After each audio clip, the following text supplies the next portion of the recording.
Joining me now, James Freeman, assistant editor at the Wall Street Journal, Fox Business contributor, co-author of the newly released book, which we recommend to you highly, Borrowed Time, 2 Centuries of Booms, Busts, and Bailouts at Citi, and a few other banks as well.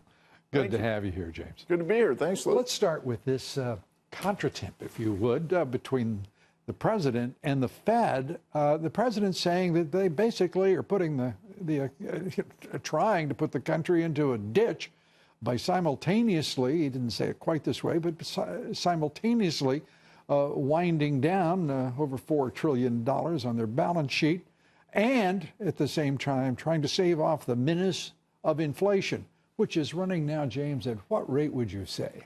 Yeah, just a little above 2%. So his argument maybe got a little better this morning than it was last night when we got that consumer inflation number. It was reassuringly not too high. I mean, personally, I'd love zero. I think stable prices should be the goal. But in terms of what the Fed says they want, it was pretty close to dead solid perfect. So he does. So why the heck are they raising rates? Well, I think it is a positive thing that we are going back to a normal economy from sort of the Obama era ideal or actual situation. Did you say an Obama ideal? Where you had this crummy economy and the only fuel was printing lots of money, very active Federal Reserve. So it's good the Fed has now stepped back.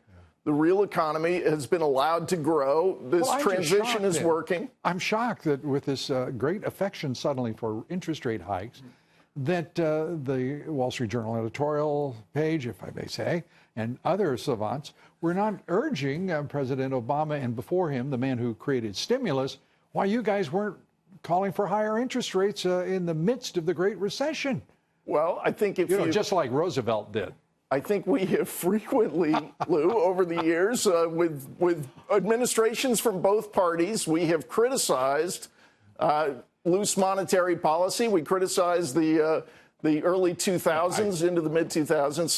So look, what are we trying to do? I'm not. Can you ever tell me one example where raising interest rates, as the president says, he doesn't mention this part, but I will. Yeah. Raising interest rates in the absence of inflation is idiotic. It's not the absence of inflation; it's low inflation. So what we want is back to normal. Look, this is a statement on the success of the Trump economic agenda, right? Simple for me, okay? Okay, so the Fed has its target perfect, right? Little bit above their target. Almost perfect. Okay. Very close to perfect.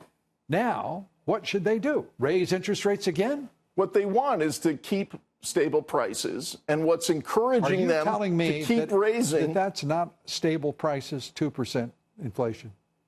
Again, by their definition, it is. I think zero would be perfect, but they like 2, and it's pretty close to 2, and they feel like to maintain that, given the strength of the economy. Is the president right, or is he not? No, I don't think he's right. It's certainly they're not. He called them crazy and loco and wild. They're not that. I don't think they should be above criticism. I mean, that's like calling the editorial board of the Journal crazy, loco, and wild. How about this? That's just not apt. I think the Powell Fed is doing a good job, and the president is doing a good job on the economy. And Yellen's.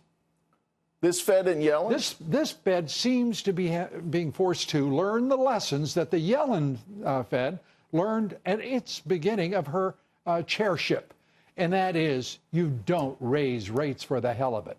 And this is the fundamental issue here. I think the encouraging news is that this looks like an improvement over the Yellen Fed, because it looks like Powell wants to get back to a normal economy, a normal financial system where the Fed isn't playing such a huge role. And part of that is shrinking their balance sheet. They took an enormous role in the economy. People felt like there was going to be no good incentive coming out of the other side of the government during the Obama years, and so that we needed the Fed to be this active. We don't anymore. We're allowing the real economy to grow. They're doing the right thing. They're doing the right thing. And so how's that going to affect interest rates? They're going to climb a bit, but as you know, this is one other example then. Can you tell me a time in which the Federal Reserve has raised interest rates that the result has not been recession? Look, there have been many times when we have had higher rates than we have now, absolutely, and a good economy and a good market. That's not what I asked. I said, when they begin raising rates, what is the ultimate result? You're saying they always kill the economy when they raise rates? I didn't say kill the economy. Even I the said Fed isn't create that a bad. recession. Kill economy is a little draconian for a journalist of your nuance. Look, I gotta go.